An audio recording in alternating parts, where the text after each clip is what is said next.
would like to greet you all to this class number 3 to this session. ഇന്ന് BPI 141 right to information ഇന്ന് class number 3 ആണ്.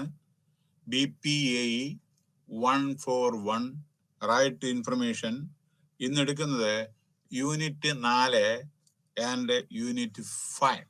4 and 5 I am going to take. Okay, so carefully ശ്രദ്ധിക്കുക. ബുക്കിൽ എങ്ങനെയാണെന്ന് വെച്ചാൽ തന്നെയാണ് ഞാൻ പറഞ്ഞു തരണം. ചിലപ്പോൾ റിപ്പീറ്റേഷൻ ആയിരിക്കും, കാരണം അത് ബുക്കിൽ അങ്ങനെ തന്നെയാണ്. അതുകൊണ്ടാണ് പിന്നെ വളരെ ശ്രദ്ധാപൂർവം കേൾക്കുക. കാരണം ഇത് സ്റ്റാറ്റ്യൂട്ടറി ആക്ട് ആണ്. അപ്പോൾ വളരെ കാരണം ഇതിനോട് ഇതിന്റെ കണ്ടിന്യൂഷൻ ആണ് ബാക്കിയുള്ള ചാപ്റ്റേഴ്സ് ഒക്കെ കേട്ടോ. അപ്പോൾ യൂണിറ്റ് 4 BPI 141 ഇതിൽ എന്താണ് പറയുന്നത്? Unit 4 the central information commission ഉണ്ട് നമ്മുടെ ഡൽഹി. അപ്പോൾ അവരുടെ അതിനെ പറ്റിയിട്ട് അവരുടെ എന്താ ടേം, അവിടെ വർക്ക് ചെയ്യുന്ന ആളുകളുടെ ചീഫ് ഇൻഫർമേഷൻ ഓഫീസർ, ഇൻഫർമേഷൻ ഓഫീസറുടെ എന്താണ്, അസിസ്റ്റന്റ് ഇൻഫർമേഷൻ ഓഫീസറുടെ എന്താണ്, എന്താ പറയണ്ടേ, ഇൻഫർമേഷൻ ഓഫീസറുടെ എന്താണ്, അതായത് terms, conditions of service, duration, power, function, പിന്നെ എന്തെല്ലാം ജഡ്ജ്മെന്റ് ആണ്. പിന്നെ ഒബ്ജക്റ്റീവ്സ്, നമ്മുടെ സെൻട്രൽ ഇൻഫർമേഷൻ കമ്മീഷനെ പറ്റിയിട്ടുള്ള സ്ട്രക്ചർ അതൊക്കെ വരുന്നുണ്ട്. പ്രൊസീജിയർ, വർക്കിംഗ് ഫങ്ഷൻ, എങ്ങനെയാണ് വർക്ക് ചെയ്യണത്, analyse the function and powers of the chief information commission and examine the leading cases decided by the CIC effecting governance. വളരെ പ്രാധാന്യം അർഹിക്കുന്ന ഇതാണ്. ചിലത് ഇത് എഫക്റ്റീവ് ആവണമെന്നുണ്ടെങ്കിൽ smooth flow communication is very very essential. കാരണം ജനങ്ങൾക്ക് അറിയാനുള്ള അവകാശമുണ്ട്. ഈ ഗവൺമെന്റ് ഇത് എല്ലാം അപ്പോയിന്റ് ചെയ്യുന്നത് ടാക്സ് പേരുടെ മണി ഇതുകൊണ്ടാണ്. അപ്പൊ അതുകൊണ്ട് they are supposed to do their duty. Central Information Commission or whatever is the officer has to do his duty. Information officer has to do his duty. State chief information officer has to do his duty in state information commission. അത് ഇമ്പാർഷ്യലായിട്ട് ചെയ്യണം. ചിലപ്പോൾ ഇമ്പാർഷ്യലായിട്ട് ചെയ്യുന്നില്ല. അതിന്റെ പരിണാമ ഫലമാണ് നമ്മൾ ഇന്ന് കണ്ടുകൊണ്ടിരിക്കുന്നത്. ചിലയിടത്ത് ഓക്കെ, അത് നമ്മൾ പ്രോപ്പറായിട്ട് നമ്മൾ ഫോളോ ചെയ്യാണ് എന്നുണ്ടെങ്കിൽ ഒരു പ്രശ്നമില്ല. നിയമമാണ്. അത് ഞാൻ ഇന്നലെ പറഞ്ഞു, പാലിക്കാനുള്ളതാണ്. അത് പാലിച്ചിട്ടില്ല എന്നുണ്ടെങ്കിൽ അതിന്റെ കോൺസിക്വൻസ് നമ്മൾ ഫേസ് ചെയ്യേണ്ടി വരും. ഉദാഹരണം ഞാൻ പറയാം എന്താണ്, കാരണം ഞാൻ ബാക്കിയൊക്കെ നിങ്ങൾ പുസ്തകം വായിച്ച് മനസ്സിലാക്കാം. ഞാൻ ചില അഡീഷണൽ പോയിന്റ്സ് ആണ് ഞാൻ പറയുന്നത് which is relevant to this section. നമ്മുടെ റിക്രൂട്ട്മെന്റ് നോംസ് ഉണ്ട്, റിക്രൂട്ട്മെന്റ് റൂൾസ്, അങ്ങനെ ഇങ്ങനെ ഇതൊക്കെ പലതുണ്ടല്ലോ. You take the example of central government. Nearly 27 years I was working, 29 years I was involved in recruitment in the central government. പല rules ഉണ്ട്, service rules ഉണ്ട്, അതുണ്ട്. SC ST reservation, OBC, physically Challenger ആയിട്ടുള്ള ആളുകളുടെ ഓരോരോ reservation പോയിന്റ്സും ഇതൊക്കെ വളരെ നന്നായിട്ട് നമ്മൾ അഡ്വർടൈസ്മെന്റ് ചെയ്യുമ്പോൾ കംപ്ലീറ്റ് എല്ലാ ന്യൂസ് പേപ്പറിലും, ഇമ്പോർട്ടൻറ്റ് ന്യൂസ് പേപ്പറിൽ ഇൻ ദ റീജിയൻ, അതായത് സെൻട്രൽ ഗവൺമെന്റ് സ്ഥാപനമായാൽ എല്ലാ അവിടെയും ഇമ്പോർട്ടൻറ്റ് ന്യൂസ് പേപ്പറിൽ കൊടുക്കണം. ഇങ്ങനെയൊക്കെയാണ് റിസീവിങ് അപ്ലിക്കേഷൻ, ഇതൊക്കെ ഉണ്ടല്ലോ. വളരെ വളരെ വളരെ വളരെ ട്രാൻസ്പെറന്റ് ആയി നടക്കണം. ഇന്നത്തെ കാലത്ത് എല്ലാം കമ്പ്യൂട്ടറൈസ്ഡ് ആണ്. ആർക്ക് വേണമെങ്കിലും ചോദിച്ചാൽ ഇൻഫർമേഷൻ കൊടുക്കേണ്ടി വരും. പിന്നെ നിങ്ങൾ എങ്ങനെ കണ്ടക്ട് ചെയ്യണം, റിട്ടേൺ ടെസ്റ്റ് എങ്ങനെ കണ്ടക്ട് ചെയ്യണം, അതിൽ എത്ര മാർക്ക്, അതേമാതിരി നിങ്ങൾ ആരെ സെലക്ട് ചെയ്യണം, ആരെ പാനൽ വെക്കണം, ഇതൊക്കെ ഉണ്ടല്ലോ. എന്തെങ്കിലും കേസ് വന്നിട്ടുണ്ടെങ്കിൽ, ആരെങ്കിലും കംപ്ലൈന്റ് ചെയ്തിട്ടുണ്ടെങ്കിൽ ഇതെല്ലാം സബ്മിറ്റ് ചെയ്യേണ്ടി വരും. ഇനി നിങ്ങളുടെ ഉദാഹരണത്തിന് നിങ്ങളുടെ ഇതിന്റെ ഇമ്പോർട്ടൻസിനെ പറ്റി ഞാനൊന്ന് കോറിലേറ്റ് ചെയ്യട്ടെ. ഒരു കേസ് ഏതാനും മാസങ്ങൾക്ക് മുമ്പേ കണ്ണൂർ യൂണിവേഴ്സിറ്റി ചില പ്രശ്നങ്ങളൊക്കെ ഉണ്ടായിരുന്നു. അതായത് അസിസ്റ്റന്റ് കമ്മിറ്റിന്റെ അസോസിയേറ്റ് നമ്മുടെ പ്രൊഫസറുടെ. അപ്പൊ അതിലെ ഒരു പോയിന്റ് എവിടെ നോക്കിക്കോളൂ. ഞാൻ എന്തോ X and Y, I am not concerned with any political or I am just concerned with the case. അതായത് ഏറ്റവും 27 കൊല്ലം പഠിപ്പിച്ചേർന്ന ടീച്ചിങ് എക്സ്പീരിയൻസ് ഉള്ള ഒരാൾക്ക് ലെസ് മാർക്ക്, ഏതിലെ പേഴ്സണൽ ഇന്റർവ്യൂ പ്രൊഫസർക്ക് ലെസ് മാർക്ക്, ഏതാനും വർഷങ്ങൾക്ക് 2, 3, 4 വർഷമുള്ള വേറൊരു കാൻഡിഡേറ്റിനെ മാക്സിമം മാർക്ക് നമ്മുടെ പേഴ്സണൽ ഇന്റർവ്യൂല്, എന്ന് വെച്ചാൽ റിട്ടേൺ ടെസ്റ്റിൽ തോറ്റണം. അത് കൂടുതൽ മാർക്കില്ല. അത് വെറും ജസ്റ്റ് ആവറേജ് അല്ലെങ്കിൽ ഇപ്പൊ 100-ൽ 50 അല്ലെ 100-ൽ 40 ഇങ്ങനെയൊക്കെയാണ് വന്നിരുന്നത്. പക്ഷേ ഇന്റർവ്യൂവില് അവിടെയാണ് നിങ്ങൾക്ക് your political affiliations and influence അത് കൂടുതലായിരുന്നു. കൂടുതൽ മാർക്ക് കിട്ടി. അവരെ അപ്പോയിന്റ് ചെയ്യാൻ വേണ്ടി റെക്കമെൻഡ് ചെയ്ത് subsequently governor notice this and he cancelled and called for all the file. എങ്ങനെ റിക്രൂട്ട് ചെയ്തതെല്ലാം വന്നു. അതായത് റിട്ടേൺ ടെസ്റ്റിൽ എത്ര മാർക്ക്, മറ്റേ കോമ്പറ്റേറ്ററൊക്കെ എത്രയാണ്, 27 കൊല്ലം പ്രൊഫസറാണ് അയാള്. മറ്റേ ഇപ്പൊ നമ്മൾ അപ്പോയിന്റ് ചെയ്ത ഒരു കാൻഡിഡേറ്റിന് 3 കൊല്ലോ 4 കൊല്ലോ 5 കൊല്ലോ എന്തോ സംതിങ് ആണ് ഉള്ളത്. അപ്പൊ ഈ ഇൻഫർമേഷൻ ഉടനടി അപ്പോയിന്റ്മെന്റ് സ്റ്റോപ്പ് ചെയ്തു. എന്നിട്ട് ഇപ്പൊ അത് ഹൈക്കോടതി പോയി. Even vice chancellor is also playing the role not in an efficient manner. No, I don't think though he is well qualified. എന്തുകൊണ്ടാണ് ഞാനത് പറയണമെന്നറിയോ? പ്രധാനപ്പെട്ട ഒരു കാര്യം, നിങ്ങൾ എവിടെ ജോലി ചെയ്താലും, ഞാനും സെൻട്രൽ എത്രയോ ടോപ്പ് പൊസിഷൻ ഞാൻ ഹോൾഡ് ചെയ്തതാണ്. I never face such interference either by the political parties or bureaucrats or ministers or whatever is there. I was handling recruitment for decades, even 29 years, from 1976 to 2004. 76 to 2004. I was involved in recruitment. I was head, I was member secretary. Never, ഒരു occasion പോലും ഇല്ല, ഒരു case പോലും. അതായത് 7,500 പേര് recruitment I was also involve. ഒരു റെക്കമെൻഡേഷനിലോ മെറിറ്റിലല്ലാത്തതും ഞാൻ appoint ചെയ്തിട്ടില്ല. കാരണം ഞാൻ ഇന്നലെ പറഞ്ഞതാണ്, ഓരോ മെറിറ്റിലില്ലാത്ത ആളുകളെ നമ്മൾ അപ്പോയിന്റ് ചെയ്യണം എന്നുണ്ടെങ്കിൽ we are doing injustice to others. The Indian citizen, they have got right to work anywhere in the country. They can select job anywhere in the country. It is a fundamental right. We should not, നമ്മൾ misuse or വേറെ ഏതെങ്കിലും നമ്മുടെ ഇൻഫ്ലുവൻസിലോ ഇതിലൊക്കെ നമ്മൾ ചെയ്യാൻ പാടില്ല. അപ്പോ I have got the fullest enter satisfaction during my career that I never violate any of the provision, whether it is recruitment norms, policy, or company policy, or reservation policy, SC/ST policy, no reservation. And they have got separate commissioners for this. Never I faced any, got any charge sheet or censoring or whatever is there. And successfully I handled the job, and nobody was,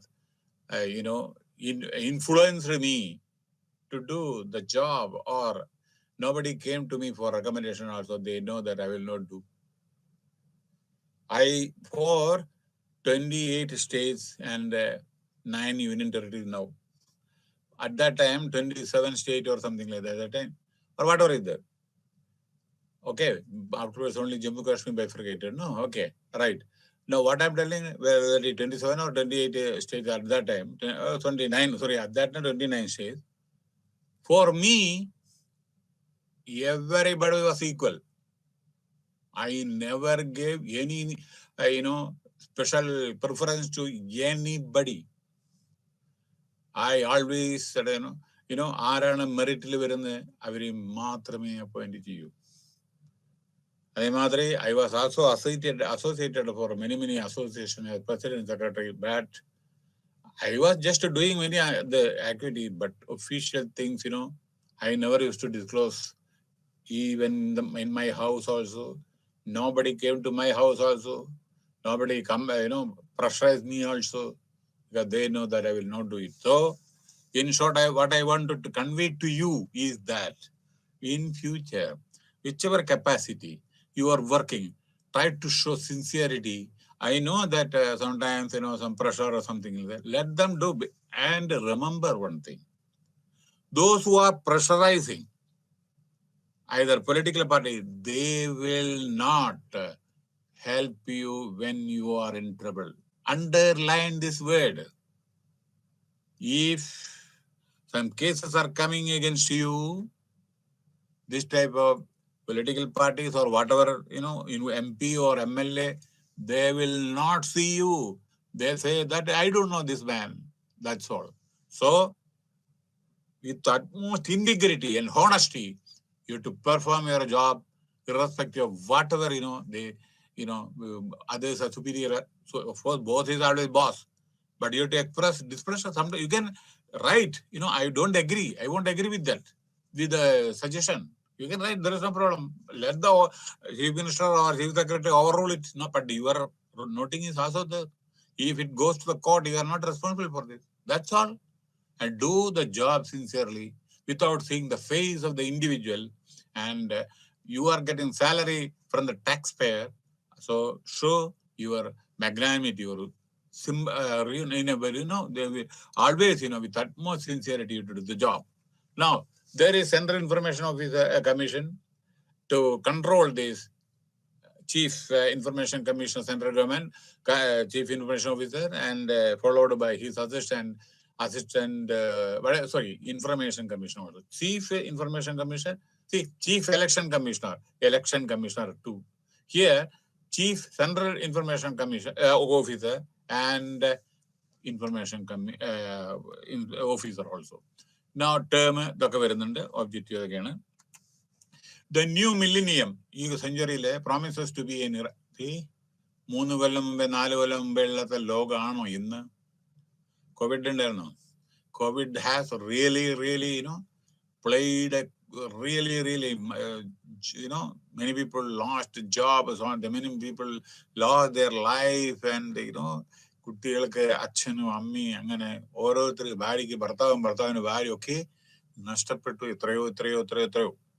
അപ്പോ നമ്മൾ കാണുന്ന ഇന്നത്തെ സ്ഥിതി എല്ലാം നാളെ കേട്ടോ. അപ്പൊ അതുകൊണ്ട് ഈ മില്ലിനിയം, അതായത് ഇറ ഓഫ് ഗുഡ് ഗവേൺ, അതുകൊണ്ട് നമ്മൾ എന്താ ചെയ്യുന്നത്, government with utmost sincerity, without any corruption or what ever ഇത്, നമ്മുടെ ഈ ഡെമോക്രസി ആണെങ്കിലും ഞാൻ പറയുന്നത് ഇമ്പാർഷ്യൽ ആണ് കേട്ടോ. My dear learners, please understand. Again, India, I am telling you, I am just, telling impartial way when I am talking about the democracy. I am an Indian citizen. I am just neither this side or nor that side. So don't misunderstand me. ഡെമോക്രസിയിലെ പറഞ്ഞ പോലെ മാത്രം അത് പ്രവർത്തനത്തിൽ കാണിക്കണം. മനസ്സിലായില്ല? എല്ലാ കാര്യങ്ങളും എല്ലാവരും വെറും നമ്മൾ ജനുവരി 26 ആഗസ്റ്റ് 15 ഫ്ലാഗ് ഹോസ്റ്റ് ചെയ്തിട്ട് കാര്യമില്ല. ഫ്ലാഗ് ഹോസ്റ്റ് ആണ്, അത് നമ്മുടെ ഫണ്ടമെന്റൽ ഡ്യൂട്ടിയാണ് കേട്ടോ. ഫ്ലാഗ് ഹോസ്റ്റ് ചെയ്യുന്നത്, നാഷണൽ ആന്തം, ഇതൊക്കെ കാര്യം മനസ്സിലായില്ലേ? ഇന്ന് നാഷണൽ ആന്തം പാടുന്ന സമയത്ത് ചിലർ സെൽഫോൺ അറ്റൻഡ് ചെയ്യണം. Irresponsible way. See, as per the fundamental duty of the citizen, respect the national flag, national anthem, and always remember the people who have sacrificed for getting independence for the country. ആ സമയത്താണ് നമ്മളെ ചില സമയത്ത് ഒരു വളരെ negligent ആയിട്ട് നമ്മൾ അങ്ങനെ ചെയ്യരുത്. കാരണം എത്രയോ ആളുകളുടെ എഫേർട്സിന്റെ ഇതാണ് നമുക്ക് ഫ്രീഡമാണ് നമുക്ക് കിട്ടുന്നത്. അപ്പൊ ആ ഡെമോക്രസിയിലെ പല തത്വങ്ങളുണ്ട്. We have got a wonderful constitution, longest written constitution in the country. We are the largest democratic country in the world. ഇതൊക്കെ ശരിയാണ്. പക്ഷേ ആ ഡോക്ടർ അംബേദ്കറുടെ ആ നല്ല നല്ല വിചാരങ്ങളും മറ്റുള്ള ഗാന്ധിജിയുടെ ആയിക്കോട്ടെ, ആരുടെ ആയിക്കോട്ടെ, അത് മുഴുവൻ ഫുൾഫില്ല് ചെയ്തിട്ടുണ്ടോ എന്ന് ആണ് നമ്മളെ ഇന്നത്തെ പേപ്പറിലും ഹിന്ദു എഡിറ്റോറിയലിനോടുണ്ട്. അതായത് റിമൂവിങ് ഇല്ലിറ്ററസി എവിടെ 30%, 40%, 60% വരെ ഇപ്പോഴും ഇല്ലിറ്ററേറ്റ്, 40% ഇല്ലിറ്ററേറ്റ് ആണ്. ഇതാണ് വൺ. ഇറാഡിക്കേഷൻ പോവർട്ടി പോവർട്ടി ഇല്ലേ? അതുകൊണ്ട് ഈ 30% അതിന് പോവർട്ടി ഉണ്ട്. Give free education to each and everybody ചെയ്യുന്നുണ്ടോ?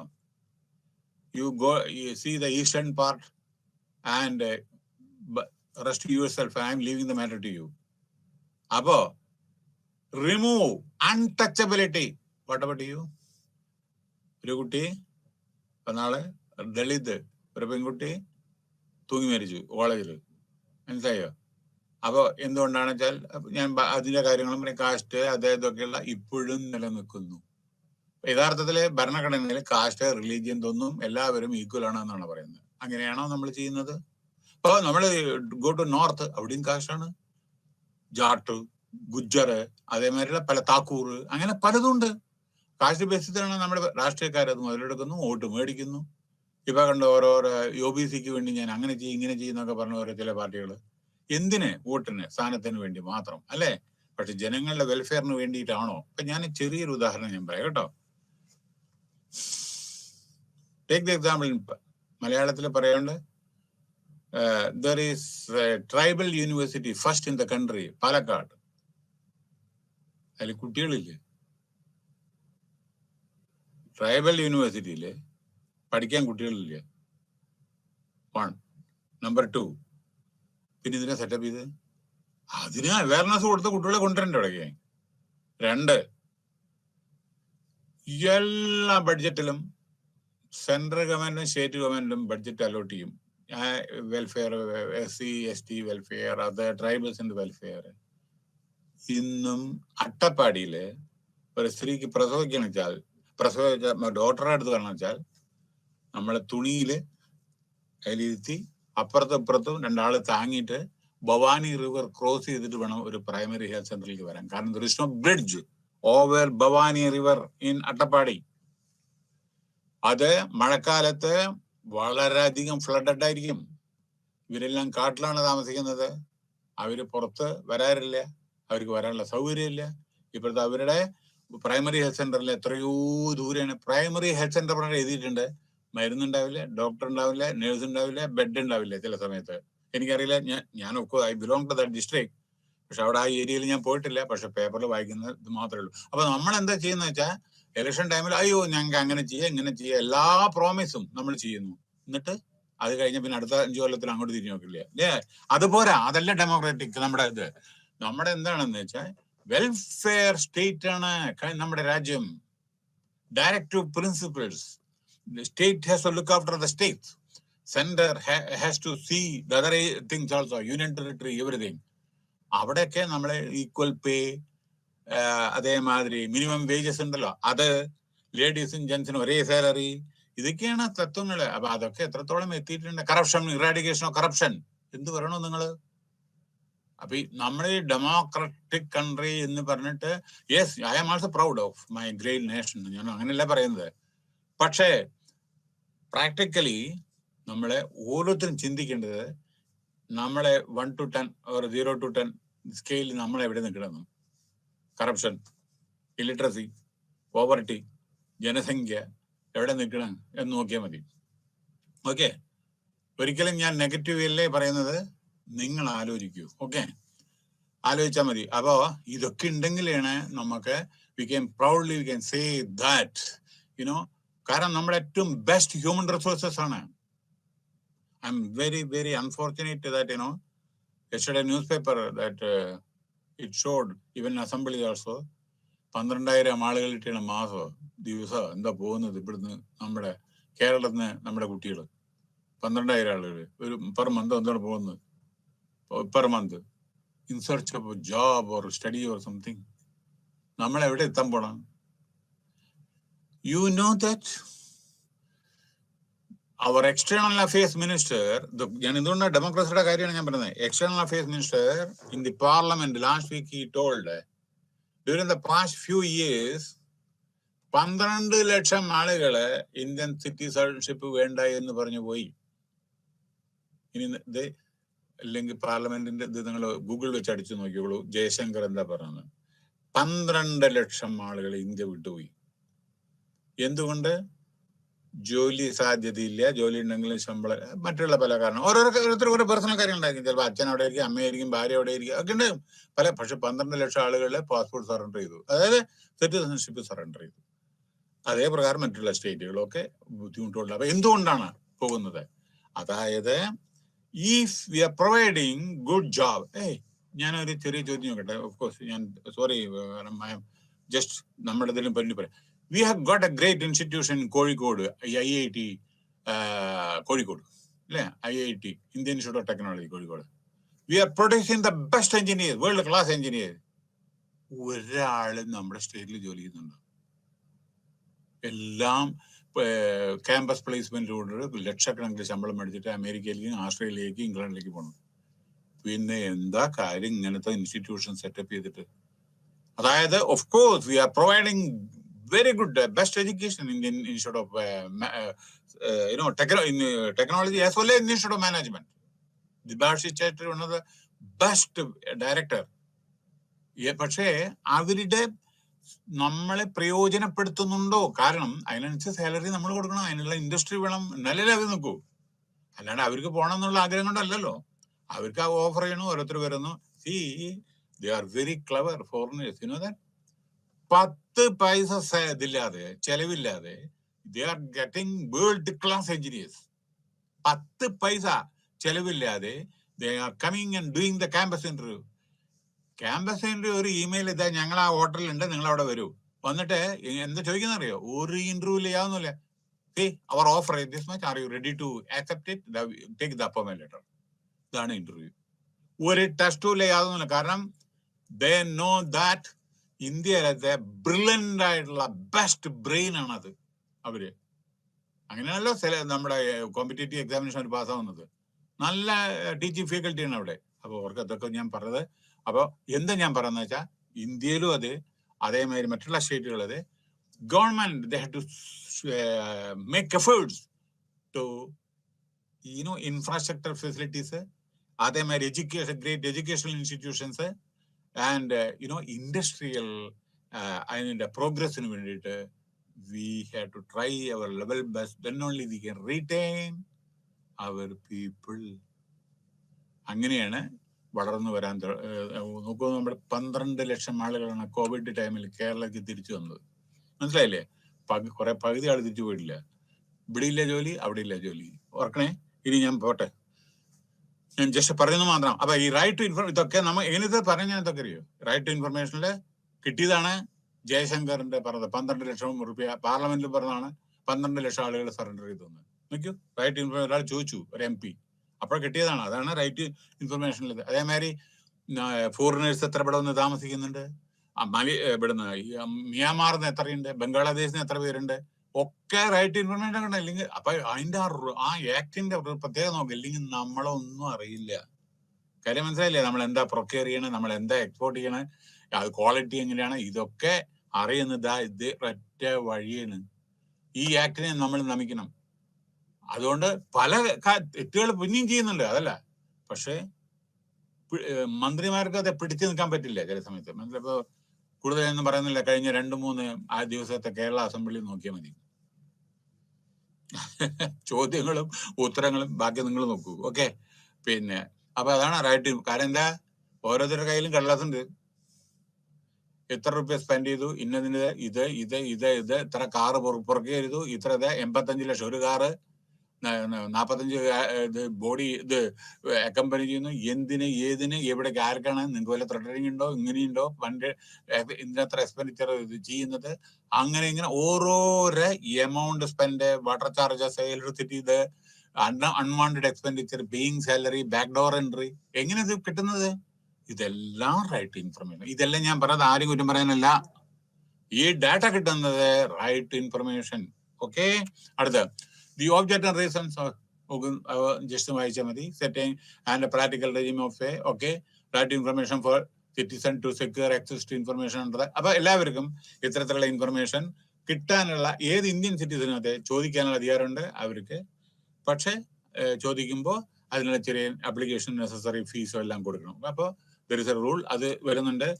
ഇത്ര 30 ദിവസം 45 ദിവസത്തിനുള്ളിൽ അതിന് ഉത്തരം കൊടുത്തോളണം എന്നാണ് concerned officer. So in order to promote എന്തിനാണ് ട്രാൻസ്പെറന്റ് ആയിട്ടുള്ളത്, അക്കൗണ്ടബിലിറ്റി ഇൻ ദ ഇപ്പൊ ഞാൻ പറഞ്ഞ ചെറിയ ഇൻകം ടാക്സ് റീഫണ്ട്. അവരോട് ഇൻകം ടാക്സ് ഡിപ്പാർട്ട്മെന്റ് നിങ്ങൾ എത്ര ക്രോസ് ഓഫ് റുപ്പീസ് നിങ്ങളെ അസസ്മെന്റ് ചെയ്യേണ്ട നിങ്ങൾ റീഫണ്ട് ചെയ്തു, ഒരു മിനിറ്റ് കൊണ്ട് അവർ പറയും. മനസ്സിലായോ? അങ്ങനെ കസ്റ്റംസില് നിങ്ങൾ എത്ര സ്വർണം പിടിച്ചു 2022 അല്ലെങ്കിൽ 2021-20 എത്ര സ്വർണം, എത്ര കിലോ, ഓരോ എയർപോർട്ട് വൈസ് പെട്ടെന്ന് അവർ പറയും. അവരിലുണ്ട് എല്ലാ ഡാറ്റ. എങ്ങനെയത്? Right information. Okay, so central information commission CIC പറഞ്ഞാൽ ഇനി ഓർമ്മിച്ചോളൂ, CIC എന്ന് പറയൂ, സെൻട്രൽ ഇൻഫർമേഷൻ കമ്മീഷൻ. നമ്മുടെ ഇലക്ഷൻ കമ്മീഷൻ മാതിരി. പക്ഷെ ഒരു കാര്യം പറയട്ടെ, ഓർമ്മയുള്ള പറഞ്ഞ ഇലക്ഷൻ കമ്മീഷനും സെൻട്രൽ ഇൻഫർമേഷൻ കമ്മീഷനും തമ്മിൽ വ്യത്യാസമുണ്ട്. ഇലക്ഷൻ കമ്മീഷൻ കോൺസ്റ്റിറ്റ്യൂഷണൽ ബോഡിയാണ്, ഭരണഘടനാ ബോഡിയാണ്. ഇത് സ്റ്റാറ്റ്യൂട്ടറി ബോർഡില്, അതായത് റൈറ്റ് ടു ഇൻഫർമേഷൻ ആക്ടില് കോൺസ്റ്റിറ്റ്യൂട്ട് ചെയ്ത ഒരു സ്ഥാപനമാണ് central information commission. It is not a constitutional body. Election commission is a constitutional body. ഇത് സ്റ്റാറ്റ്യൂട്ടറി ബോഡിയാണ് അണ്ടർ RTA ആക്ട്. അപ്പോ സെൻട്രൽ ഇൻഫർമേഷൻ കമ്മീഷൻ ഒക്കെ അതായത് നോക്കിക്കോളും, ഇതൊക്കെ സിമ്പിളാണ്. അതിലെ ഒരു ചീഫ് ഇൻഫർമേഷൻ കമ്മീഷണർ ഉണ്ടാവും. ഓക്കെ, പിന്നെ ഇൻഫർമേഷൻ കമ്മീഷണർ ഉണ്ടാവും സെൻട്രല് ഈ കമ്മീഷനില് കേട്ടോ, കമ്മീഷനില് ഡൽഹിയിലാണത്. ഒരു ചീഫ് ഇൻഫർമേഷൻ, അതുമാതിരി ഇലക്ഷൻ കമ്മീഷണറും അങ്ങനെയാണ്. Chief election commissioner, election commissioner 2 എണ്ണം. ഇവിടെ നോക്കിക്കോളൂ, ചീഫ് ഈ കമ്മീഷന്റെ കാര്യം ഞാൻ പറയുന്നത്. അപ്പൊ ചീഫ് ഇൻഫർമേഷൻ കമ്മീഷണർ ഒരാളാണ്. ആൻഡ് ഇൻഫർമേഷൻ കമ്മീഷൻ ചിലപ്പോൾ 2 or 3 അതിനനുസരിച്ചുള്ള ഇതൊക്കെ വരും. അത് സെൻട്രൽ ഗവൺമെന്റ് തീരുമാനിക്കണം. പിന്നെ ഇനി CIC പറഞ്ഞ സെൻട്രൽ ഇൻഫർമേഷൻ കമ്മീഷൻ ആണ്. റിപ്പീറ്റ് ചെയ്യില്ല ഞാൻ. പവേഴ്സ് ആൻഡ് ഫങ്ഷൻസ് ഒക്കെ വരുന്നുണ്ട് ഓരോരുത്തരുടെ. Beside the commission is also interested with the duty of the monitoring and എല്ലാ പബ്ലിക് അതോറിറ്റി ഓരോരോ ഡിപ്പാർട്ട്മെന്റിലും ഇതൊക്കെ പ്രോപ്പറായിട്ട് ആൻസർ കൊടുക്കുന്നുണ്ടോ, ആരുടെയും പെൻഡിങ് ഉണ്ടതൊക്കെ മോണിറ്റർ ചെയ്യുന്ന ഇതാണ്. ചോദിച്ചതിന് മറുപടി കൊടുക്കുന്നുണ്ടോ, പാർലമെന്റിലായിക്കോട്ടെ വേറെ എവിടെയെങ്കിലും ആയിക്കോട്ടെ, ആരെങ്കിലും എന്തെങ്കിലും ചോദിച്ചാൽ ഓരോ ലാൻഡ് പ്രൊക്യൂർ ചെയ്ത് എത്ര കോടിക്കാണ് അല്ലെങ്കിൽ എത്ര ലക്ഷത്തിനാണ് ഒക്കെ ഉത്തരം കൊടുത്തേ പറ്റൂ. അതേമാതിരി റോഡ് ടാർ ചെയ്തു, അതിന്റെ എത്ര കോടി, ആരെ കോൺട്രാക്ടറെ, പിറ്റേ ദിവസം ടാർ പൊളിഞ്ഞു അല്ലെങ്കിൽ ബ്രിഡ്ജ് പൊളിഞ്ഞു, ആര് ഉത്തരവാദി, ഇതൊക്കെ റൈറ്റ് ഇൻഫർമേഷൻ കിട്ടും. ആരത് പണിത്, എത്ര റുപ്യ ചെലവ് ചെയ്തു. അപ്പൊ കൊട്ടേഷൻ എല്ലാം ലോവസ്റ്റ് കൊട്ടേഷൻ ആണോ അതോ നല്ല ക്വാളിറ്റി ഒക്കെ മെയിൻറ്റെയിൻ ചെയ്തു, എല്ലാം വരും. അപ്പോ ഭരണഘടനാ പ്രകാരം central information commission sorry statutory constitution of the central information commission ഉണ്ട്. അതിന്റെ പുറമെ അതിലൊരു ഈ കമ്മീഷനിലെ ഒരു ചീഫ് ഇൻഫർമേഷൻ കമ്മീഷണർ ഉണ്ട്. അതിൽ പിന്നെ ഒരു സൂപ്പറിൻറ്റൻഡൻസിന് വേണ്ടിയിട്ട് ഡയറക്ഷൻ, മാനേജ്മെന്റ്, പിന്നെ ഇവരൊക്കെ ക്വാളിഫിക്കേഷൻ ഉണ്ട് ഇവരുടെയൊക്കെ കേട്ടോ. അപ്പോയിന്റ് ചെയ്യുന്നത് ക്വാളിഫിക്കേഷൻ ഇല്ലാതെ അപ്പോയിന്റ് ചെയ്യാൻ പറ്റില്ല ഓരോരുത്തരും, മനസ്സിലായില്ലേ? Head quarters of CIC. നമ്മുടെ ഓർക്കണേ, ഇപ്പൊ രാഷ്ട്രീയ പ്രവർത്തകർക്ക് ഒരു ക്വാളിഫിക്കേഷൻ വേണമെന്നോ ഒരു മന്ത്രിക്കോ അല്ലെങ്കിൽ വേറെ ആർക്കെങ്കിലും ഒരു ക്വാളിഫിക്കേഷൻ വേണമെന്നോ നമ്മുടെ ഭരണഘടന പറഞ്ഞിട്ടില്ല. ഇപ്പൊ ഇന്നലെ ഞാൻ പറയുന്നില്ല, ഒരു ചീഫ് മിനിസ്റ്റർ പറയാണ്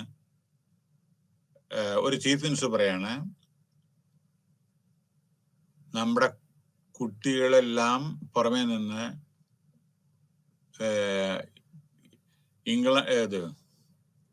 ന്യൂസിലാൻഡ് ആൻഡ് സിംഗപ്പൂർ ആൻഡ് വേറെ ഏതോ പറഞ്ഞു, ഇങ്ങനെ 1-2 കൺട്രി, സ്വിറ്റ്സർലൻഡ്, അത് കഴിഞ്ഞിട്ട് പറയാണ് ഹാർവേഡ് യൂണിവേഴ്സിറ്റി പറയണേ നമ്മുടെ ബോർഡറിൽ ബിയർ ഉണ്ടാക്കുന്ന ഒന്ന് ആലോചിച്ചു. അത് ഇതിൽ വന്നിട്ടുണ്ടായിരുന്നു വാട്സപ്പില്. അയാൾക്ക് എന്താ അറിയില്ല, ഹേവാർഡും ഹാർവേഡും തമ്മിലുള്ള വ്യത്യാസം മനസ്സിലാവുന്നില്ല ചിലർക്ക്. അപ്പൊ രാഷ്ട്രീയ പ്രവർത്തകർക്ക് അത്ര വേണമെന്ന്. പക്ഷേ ഇത്തരത്തിലുള്ള ഭരണഘടനാ സ്ഥാപനങ്ങളോ സ്റ്റാറ്റ്യൂട്ടറി പോർഷനോ ക്വാളിഫിക്കേഷൻ പ്രിസ്ക്രൈബ്ഡ്. അല്ലെങ്കിൽ ഇപ്പൊ controller and auditor general, he should be IAS. Secretary, he should be IAS. Director general പോലെ he should be IPS. Chief commissioner ഇങ്ങണ്ട, ഹി ഷുഡ് ബി IRS. മനസ്സിലായോ? അപ്പൊ ഓരോന്നിനുണ്ട്. പക്ഷെ രാഷ്ട്രീയ പ്രവർത്തകർക്ക് ഒന്നുമില്ലെങ്കിലും കുഴപ്പമില്ല, സ്തംഭ് ഇംപ്രഷൻ ആയാലും കുഴപ്പമില്ല. പക്ഷെ അഗ്രഗണ്യന്മാരും ഉണ്ട്, നല്ല വിദ്യാഭ്യാസ സമ്പന്നരായ എത്രയോ ആളുകളുണ്ട് കേട്ടോ, അത് മറക്കരുതേ. എത്രയോ ആൾക്കാരുണ്ട് നമ്മുടെ പാർലമെന്റിലും. അതെ. പക്ഷെ ഓർക്കണം, ഇംഗ്ലീഷ് പറയാൻ അറിയില്ല എന്ന് പറഞ്ഞിട്ട് നമ്മൾ മെഷർ ചെയ്തത് നമ്മുടെ രാഷ്ട്രീയ പ്രവർത്തകരെ. ഇംഗ്ലീഷ് നമ്മുടെ മദർ ടങ് അല്ല. ഏത് ഭാഷയായാലും അത് അവതരണ ശൈലി, അതിന്റെ മീനിങ് ഫുൾ പ്രസന്റേഷൻ ആണ് നമ്മൾ നോക്കേണ്ടത് കേട്ടോ. സോ അത്. പിന്നെ അടുത്തത് ടേം ഓഫ് ഓഫീസ്. ഇതൊക്കെ സെൻട്രൽ ഗവൺമെന്റ് അവരുടെ ചീഫ് ഇലക്ഷൻ ഇൻഫർമേഷൻ ഇതിന്റെ ഓഫീസറുടെ സാലറി, അലവൻസ് ഇതൊക്കെ ഫിക്സ് ചെയ്യുന്നത് നമ്മുടെ ഗവൺമെന്റ് ആണ്, സെൻട്രൽ ഗവൺമെന്റ് ആണ്. അതേമാതിരി സ്റ്റേറ്റ് ഗവൺമെന്റ് ആണ് ചെയ്യുന്നത്. അപ്പോ RTI അമെൻമെന്റ് ചെയ്തിന്റെ പല അത് നമുക്ക് വരുന്നുണ്ട്. അത് കഴിഞ്ഞിട്ട് ഞാൻ പറയാം. ജസ്റ്റിഫിക്കേഷൻ ഗിവൺ, റൈറ്റ് ഇൻഫർമേഷൻ, അതൊക്കെ വരുന്നുണ്ട്. പിന്നെ വേറെ കാര്യം, ഈ നമ്മളെ ചീഫ് ഇൻഫർമേഷൻ കമ്മീഷണറെയും റിമൂവ് ചെയ്യാനും പറ്റും. കാരണം അവര് ഒന്നുമില്ലെങ്കിൽ വല്ല അഴിമതിയിൽ പെടുകയും വേറെ ഏതെങ്കിലും ഓർഗനൈസേഷനിൽ വർക്ക് ചെയ്യേ. 2, ഇവരുടെ സ്വഭാവം ശരിയല്ല എന്ന് വിചാരിക്കുക, ഇവർ ബാങ്ക്രപ്റ്റ് ആണെന്ന് വിചാരിക്കുക. അങ്ങനെയൊക്കെയുള്ള അവസരത്തിൽ അവർ റിമൂവ് ചെയ്യും. ആരൊക്കെ? സെൻട്രലിൽ റിമൂവ് ചെയ്യണമെന്ന് വെച്ചാൽ പ്രസിഡന്റ് ഓഫ് ഇന്ത്യ, സ്റ്റേറ്റിലാണ് വെച്ചാൽ governor. Appointing authority president of ഇന്ത്യയാണ് സെൻട്രലില്. ഈ ചീഫ് ഇൻഫർമേഷൻ ഓഫീസറുടെയും അപ്പോയിന്റ്മെന്റ് ചെയ്യുന്നത് പ്രസിഡന്റ് ഓഫ് ഇന്ത്യയാണ് സെൻട്രലില്. സ്റ്റേറ്റില് ഗവർണറാണ്. അതേമാതിരി സസ്പെൻഡ് ചെയ്യാം. ചിലപ്പോൾ എന്തെങ്കിലും ഇവരുടെ ബിഹേവിയറോ അതായത് ശരിയല്ല, പല കാര്യങ്ങൾ പറയുന്നത്, ചിലപ്പോൾ ഈ സെക്ച്വൽ ഇതില് പിന്നെ ലേഡീസിന്റെ ഹരാസ്മെന്റ്, ഇങ്ങനെയൊക്കെയുണ്ട്, പല കേസുണ്ട് ഇങ്ങനെ പലതും. അപ്പൊ അവരെ സസ്പെൻഡ് ചെയ്യും. അപ്പൊ സസ്പെൻഷൻ പീരീഡ് ഇവിടെ ഞാൻ പറയാനുള്ളത്, പല കാര്യങ്ങളിലും ഒന്നുമില്ലെങ്കിൽ മിസ്ബിഹേവിയർ, അല്ലെങ്കിൽ വേറെ ഏതെങ്കിലും അവിടെ ജോലി ചെയ്യുമ്പോൾ വേറെ ഏതെങ്കിലും കമ്പനികളിൽ താല്പര്യം, അവിടെ ജോലി ചെയ്യരുത്, അവിടുന്ന് പൈസ മേടിക്കരുത്, ശമ്പളം മേടിക്കരുത്. പക്ഷേ സസ്പെൻഡ് ചെയ്യുമ്പോൾ പ്രത്യേകം സബ്സിസ്റ്റൻസ് അലവൻസ് കൊടുക്കണം. അവര് മിനിമം ബേസിക് കൊടുത്തോളണം. എപ്പോഴും ഇപ്പൊ 2 മാസമാണ് കാണിച്ചാൽ 2 മാസം അവര് ശമ്പളത്തിന്റെ ബേസിക് അവർ കൊടുക്കണം. അവർക്ക് ജീവിക്കണമല്ലോ. സസ്പെൻഷൻ പീരീഡിൽ ചിലപ്പോ സസ്പെൻഡ് ചെയ്തു പറഞ്ഞാൽ അവൻ കുറ്റം ചെയ്തു എന്ന് തെളിയിക്കപ്പെട്ടിട്ടില്ല. സസ്പെൻഡ് ചെയ്യുമ്പോ അത് നമ്മളെ എൻക്വയറിയിലാണ് തെളിയിക്കുന്നത്. ഒരാളെ ഒരു കേസ് രജിസ്റ്റർ ചെയ്തു പറഞ്ഞാൽ അയാള് കൾപ്രിറ്റ് അല്ല. കോടതി വിധിക്കണം അയാള് കട്ടു അല്ലെങ്കിൽ വേറെ എന്തെങ്കിലും ചെയ്തു, കൊലപാതകം ചെയ്തു പറഞ്ഞ, എന്നാലാണ് അയാള് അക്യൂസ്ഡ് ആവും കേട്ടോ. അതേ പ്രകാരം വിടുക. അപ്പൊ സസ്പെൻഷൻ പീരീഡിൽ മിനിമം അവർക്ക് ബേസിക് കൊടുത്തോളണം. കാരണം അവരുടെ കുടുംബത്തിനെ അവർ നോക്കണ്ടേ. ഇപ്പൊ നേരെ മറിച്ച് സസ്പെൻഷനിൽ ഒന്നും കൊടുത്തില്ല വിചാരിക്കുക, അയാളൊരു തെറ്റ് ചെയ്തില്ല, എന്ത് ചെയ്യും? ഇതിന് ആരാ ഉത്തരം പറയാ? അയാൾക്കും കുടുംബമുണ്ട്, ചിലപ്പോൾ നിരപരാധിയായിരിക്കും, മക്കളെ പഠിപ്പിക്കണം, അല്ലെങ്കിൽ ചില അച്ഛനും അമ്മയും ഹെൽത്ത് കണ്ടീഷൻസ് ഒക്കെ ആയിരിക്കും. മനസ്സിലായി? അപ്പൊ സബ്സിസ്റ്റൻ ആണെന്നതാണ്. പിന്നെ പവറുണ്ട്. ചീഫ് ഇലക്ഷൻ കമ്മീഷൻ, അതായത് ഇലക്ഷൻ ഇതുണ്ടല്ലോ, ഇൻഫർമേഷൻ കമ്മീഷൻ, അതൊരു സിവിൽ കോർട്ടിന്റെ അതേമാതിരിയാണ് അവർക്ക്. അതേമാതിരി അവർക്ക് ഏത് റെക്കോർഡും ചെക്ക് ചെയ്യാനുള്ള അധികാരമുണ്ട്. അപ്പലേറ്റ് ഏറ്റവും കൂടുതൽ അവരുടെ ജുറിഡിക്ഷൻ, അതായത് സെൻട്രൽ ഇൻഫർമേഷൻ കമ്മീഷൻ ആണ്. എന്തെങ്കിലും ആർക്കെങ്കിലും ഒരു ഏതെങ്കിലും പേപ്പർ കിട്ടിയില്ല അല്ലെങ്കിൽ ഇൻഫർമേഷൻ കിട്ടിയില്ല കംപ്ലൈന്റ് ഉണ്ടെങ്കിൽ അപ്പലേറ്റ് അതോറിറ്റി ഈ സെൻട്രൽ ഇൻഫർമേഷൻ കമ്മീഷണറാണ്, ചീഫ് കമ്മീഷണറാണ്. അപ്പോ ഡിസ്പോസല് പിന്നെ ആദ്യം നമ്മൾ അപ്പീൽ ചെയ്യുന്നു, അതിന് റിപ്ലൈ കിട്ടിയില്ലെങ്കിൽ പിന്നെ അപ്പീൽ ചെയ്യുന്നു, സെക്കൻഡ് അപ്പീൽ ചെയ്യുന്നു.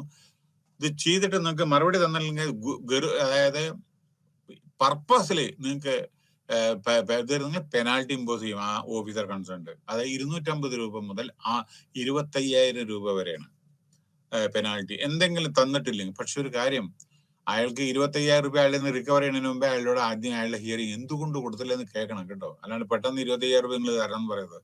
ചിലപ്പോൾ അയാൾക്ക് അയാളുടേതായ ചില പ്രശ്നങ്ങൾ ഉണ്ടായിരിക്കും തരാൻ പറ്റാത്തത്. കാരണം അയാൾ ചാർജ് എടുക്കുമ്പോഴേ ഫയലില്ലേ വിചാരിക്കുക, പിന്നെ ആ ഫയൽ വെച്ച് അയാൾ ഇടുന്ന തരാം. അപ്പൊ ഞാൻ ആദ്യത്തെ ദിവസം പറഞ്ഞില്ലേ, ഒരു 22 ദിവസത്തിനുള്ളിൽ പെട്ടെന്ന് ഒരു സുപ്രഭാതത്തിൽ ഒരു ഫയൽ മേപ്പിട്ട് വന്നു. അയാൾക്ക് അറിയില്ല, അന്ന് അയാൾ ജോയിൻ വേറെ ആളുടെ കയ്യിൽ ഫയൽ പൂത്തി വെച്ചിരുന്നു. മനസ്സിലായില്ലേ? അങ്ങനെയൊക്കെ സംഭവിക്കും കേട്ടോ.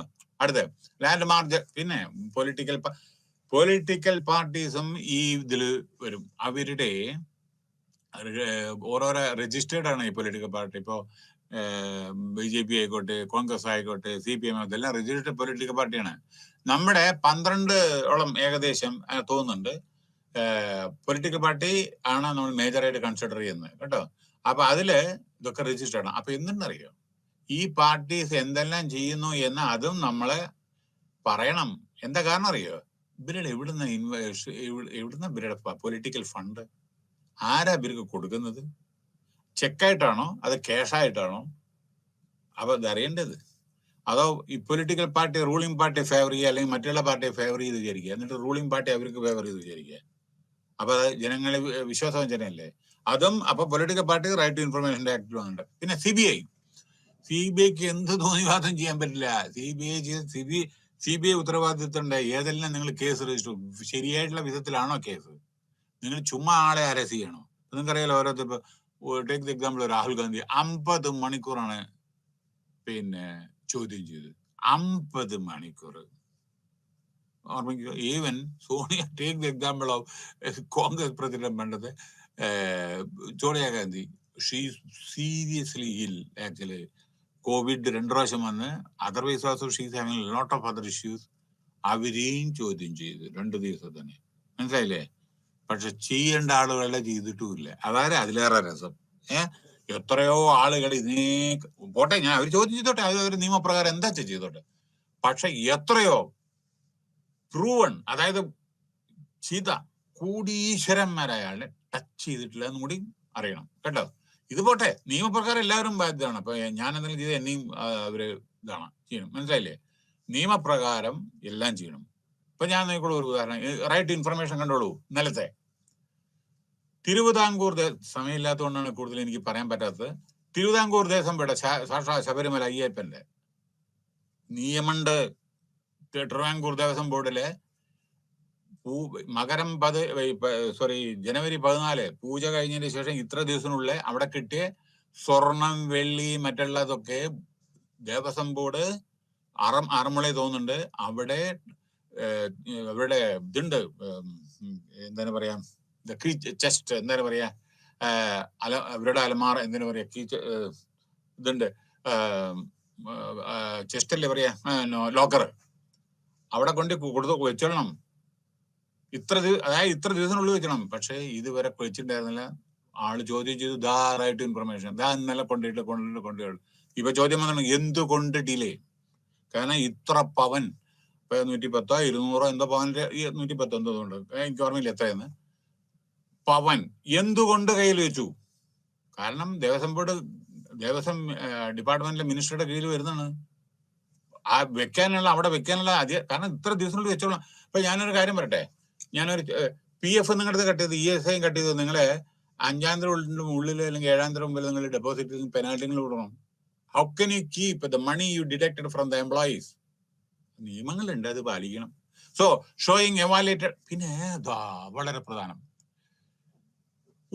നിങ്ങളെ എവാലുവേഷൻ ഉണ്ടോ വിചാരിക്കുക. കുട്ടികളുടെ ഓരോരോ ക്വസ്റ്റ്യൻ പേപ്പറോ അല്ലെങ്കിൽ നമ്മൾ ജോലിക്ക് എന്തെങ്കിലും ആൻസർ ഷീറ്റ്, എന്തെങ്കിലും റിട്ടേൺ ടെസ്റ്റിലെ ആൻസർ ഷീറ്റ് പർപ്പസ്ലി നിങ്ങൾ തോൽപ്പിക്കുകയാണ് വിചാരിക്കുക.